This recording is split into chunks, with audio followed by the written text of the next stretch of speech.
Bonjour à tous et bienvenue dans cette nouvelle vidéo. J'ai reçu il y a quelques jours un mail de la part d'un doctorant via mon blog qui m'expliquait qu'il hésitait à arrêter son doctorat et à abandonner parce que voilà, il se sentait pas à la hauteur, il est dans une discipline où il a l'impression qu'il connaît pas suffisamment de choses et en fait très vite je me suis rendu compte qu'il avait ce syndrome de l'imposteur et il l'a dit lui-même. Je voudrais arrêter mon doctorat pour prendre le temps de monter en compétences en anglais, pour prendre le temps de monter en compétences en statistique et ensuite je reviendrai sur un projet doctoral. C'était vraiment l'idée qu'il avait, c'était d'abandonner pour reprendre après, être monté en compétence dans son domaine. Alors voilà, ça m'a donné clairement le déclic pour consacrer une vidéo à ce sujet, le syndrome de l'imposteur en doctorat. A tout de suite.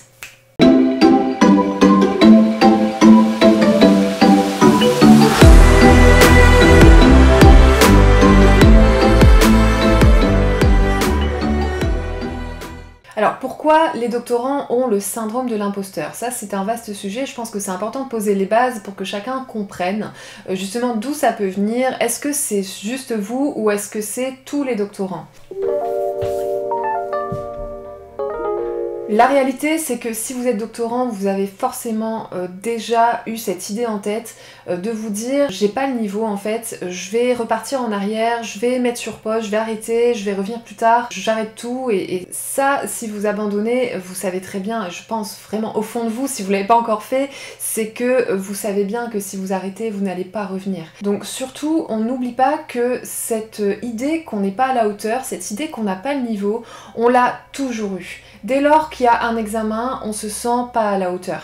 Quand on passait le bac, on n'avait pas l'impression d'avoir le niveau. Quand on l'a eu, on a été surpris par nos notes. Quand on arrive en licence première année, on se dit qu'on n'a pas du tout le niveau pour être dans cette filière qu'on a nous-mêmes choisie. Et puis bon, rapidement, on se rend bien compte que si on est là, c'est pour apprendre et qu'au final, ça se passe bien. Vous avez eu votre bac, vous avez eu votre licence, vous avez eu votre master. Ce qui est un peu particulier avec le doctorat, et ça je le concède, c'est que en doctorat, il y a encore autre chose qui vient se mettre là-dedans, c'est que on est dans un entre-deux.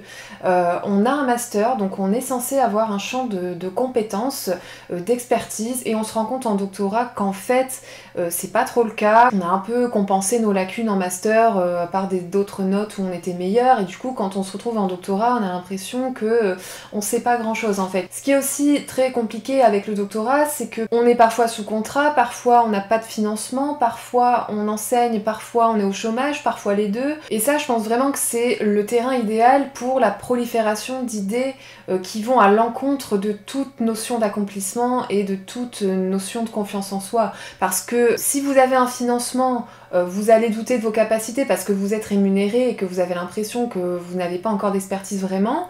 Et si vous n'êtes pas financé, c'est pareil en fait, vous allez avoir exactement le même syndrome de l'imposteur parce que vous allez vous dire bah ouais je suis à un certain niveau mais j'ai pas de rémunération. Du coup ça va toujours revenir, ça va toujours vous mettre des bâtons dans les roues pour essayer d'avoir confiance parce que vous serez toujours heurté, toujours amené à croiser des doctorants qui sont financés et qui ont l'air de tellement mieux s'en sortir et de tellement mieux peser en fait. Je pense vraiment que discuter justement dans ces cas-là c'est hyper important. Moi j'ai croisé énormément de doctorants qui étaient financés et qui rencontraient les mêmes problèmes que moi et les mêmes problématiques, même si c'était pas tout à fait les mêmes données au départ. Après c'est pareil, il faut avoir tel niveau d'anglais, il faut avoir tel CV, il faut publier dans telle revue, il faut faire telle conférence, il faut enseigner alors qu'on a zéro formation pour enseigner. Donc on s'interroge, on se demande à quel moment on est vraiment chercheur, à quel moment on est vraiment enseignant, qu'est-ce qui fait qu'on est enseignant parce que ça se trouve le prochain semestre on aura zéro contrat. Donc c'est vrai que c'est hyper compliqué parce que c'est du provisoire tout le temps, c'est toujours de l'apprentissage en fait. Et ça, du coup, c'est vrai que c'est pas facile parce que d'un côté, il faut vraiment faire le chercheur, il faut vraiment faire le métier, l'activité, on l'a fait au quotidien, on est chercheur, mais d'un autre côté, on n'a pas la reconnaissance, on n'a pas le titre, on a rarement le salaire, et ça vient un petit peu bloquer à un moment donné en vous, vous savez que vous posez énormément de questions par rapport à ce statut que vous avez. C'est ça en fait, c'est le statut. C'est-à-dire que tu peux avoir passé 4 ans en doctorat, tu peux avoir organisé 2 colloques, une journée d'études, avoir publié dans 3 revues scientifiques, enseigné. écrire une thèse, faire de la recherche. Mais en réalité, si tu t'arrêtes après 4 ans, bah t'as un master et en fait tout ce que t'as fait, ça n'aura pas vraiment de valeur. Et ça, tu le sais, je pense que c'est quelque chose qu'on garde tous en tête, c'est que tant qu'on n'a pas passé la soutenance de doctorat, tout ce qu'on fait là, on se demande quelle valeur ça peut avoir en fait. Et c'est ça qui est difficile à gérer parce que on doute tous de réussir à soutenir sa thèse. C'est clair, enfin ça, ne l'oubliez pas. Il n'y a pas un docteur qui n'a pas douté de soutenir sa thèse. Moi j'ai soutenu ma thèse il y a 1 an et demi. J'ai douté jusqu'à la veille de soutenir ma thèse, je pensais même pas y arriver, pour moi c'était insurmontable, c'était une épreuve telle que à aucun moment avant de l'avoir fait, j'ai vraiment su que j'allais y arriver. Donc gardez ça en tête et tentez de surmonter ce syndrome de l'imposteur. Alors comment? C'est justement le sujet qu'on va aborder. Surmonter le syndrome de l'imposteur, c'est essentiel en doctorat. Il faut vraiment vous dire que ce syndrome, tous les doctorants l'ont. Peut-être qu'il y a des exceptions pour confirmer la règle, mais je n'en connais pas, je n'en ai jamais vu, et s'il y en a, tant mieux. Moi je pense que c'est plus des périodes. Il y a des moments où vous allez vraiment reprendre confiance en vous, vous allez vraiment redresser la tête, et puis le temps va passer, et il y a des moments où vous allez replonger, vous allez hausser les épaules à chaque fois qu'on vous fait un compliment, et vous allez douter. Vous avez le sentiment que vous ne maîtrisez pas du tout votre sujet, c'est normal.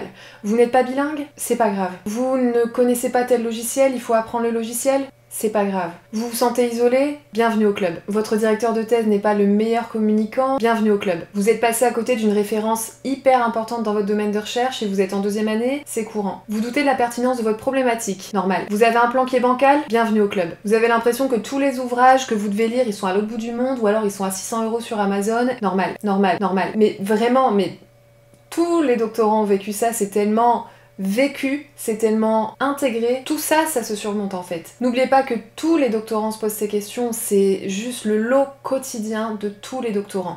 Ceux qui n'ont pas traversé ça, mais je sais pas, pour moi c'est pas possible, c'est normal en fait de vivre tout ça. Il faut pas vous dire que vous êtes nul, que vous êtes passé à côté, que vous n'êtes pas un vrai chercheur, c'est normal vraiment d'avoir ce recul et d'avoir cette espèce d'appréhension de son propre travail et de douter, de se dire en permanence que d'autres feraient ça bien mieux que nous et que nous on n'est pas légitime, qu'on n'est pas sorti de ça au niveau social, qu'on n'est pas fils d'eux, qu'on n'a pas tel réseau. C'est tellement courant, donc rassurez-vous surtout. Ce qui est super important aussi de comprendre, c'est que vous n'êtes que doctorant. Et ça, je ne le dis pas pour vous dire que vous n'êtes rien, vous êtes personne, c'est pas ça. Vous n'êtes que doctorant, ça veut dire que vous êtes en doctorat, tout simplement. Ça veut dire que vous pouvez pas devenir docteur avant d'avoir votre doctorat. Si vraiment vous imaginez abandonner votre thèse parce que vous vous sentez pas à la hauteur et que vous allez faire des trucs et après vous allez revenir et vous serez beaucoup plus compétent pour le faire, oubliez tout de suite cette logique parce que c'est ça le principe du doctorat. Vous n'êtes pas maître de votre sujet, logique, vous êtes doctorant. Si vous aviez déjà toutes les compétences pour avoir le doctorat, eh bien le doctorat ne prendrait que 2 ans à peu près à faire. Il suffit d'écrire une thèse, et ça c'est quelque chose qu'on fait à la fin ou pendant, mais en tout cas si on prend que le temps où on a écrit, bah c'est assez court en fait. Si le doctorat est aussi long, c'est parce qu'on est obligé à un moment donné d'interrompre la recherche pour aller acquérir telle compétence, pour monter en compétences en anglais, en statistique, en tout ce qu'on veut, en tout ce qui peut être connexe au sujet vraiment de thèse. Et c'est ça aussi que vous montre la plaquette, vous savez les trucs qu'il faut valider, tous les trucs à valider en plus de la thèse, bah c'est ça en fait, c'est la reconnaissance de toutes ces compétences que vous aurez acquises en plus d'avoir écrit une thèse. Et ça fait partie de votre job de doctorant. Si vous arrivez à surmonter tous les blocages que vous avez par rapport à ça, vous allez réussir à être docteur. Osez demander des financements à vos laboratoires, osez demander des financements à votre école doctorale. Mon laboratoire m'a financé plein de trajets à Londres alors que j'avais pas un rond pour aller moi à Londres et que sans ça, j'aurais jamais pu finir ma thèse puisque je travaillais sur l'art britannique et en fait, il y a des moments où je me suis dit mais qu'est-ce que je suis bête d'avoir pris un sujet britannique alors que j'ai pas du tout les moyens d'aller à Londres, alors que le déplacement coûte super cher, alors que je suis une quiche en anglais, mais vraiment je parlais anglais comme une vache espagnole à la sortie du master, on va pas se mentir. Donc tout ça c'est des choses qu'il faut surmonter et bien sûr que je me suis dit souvent que j'avais pas le niveau et que de toute façon c'était pas pour moi parce que j'avais pas l'argent, parce que j'avais pas les compétences, parce que j'avais pas du tout les connaissances pour. Et en fait je l'ai fait en 5 ans en travaillant à temps plein, en n'ayant pas un rond et en étant partie mais de rien quoi. C'est pour ça que je fais ces vidéos en fait, hein. C'est aussi pour vous rassurer. Je cherche vraiment à vous dire que si vous ressentez tout ça, c'est pas forcément mauvais signe, bien au contraire. Mais il faut pas que ça vous freine trop et il faut pas que ça vous ralentisse trop et encore moins que ça vous arrête parce que vraiment, faites-moi confiance, tous les docteurs sont passés par là. Vous êtes tous des chercheurs et c'est cette capacité à surmonter vos blocages qui fera de vous des docteurs.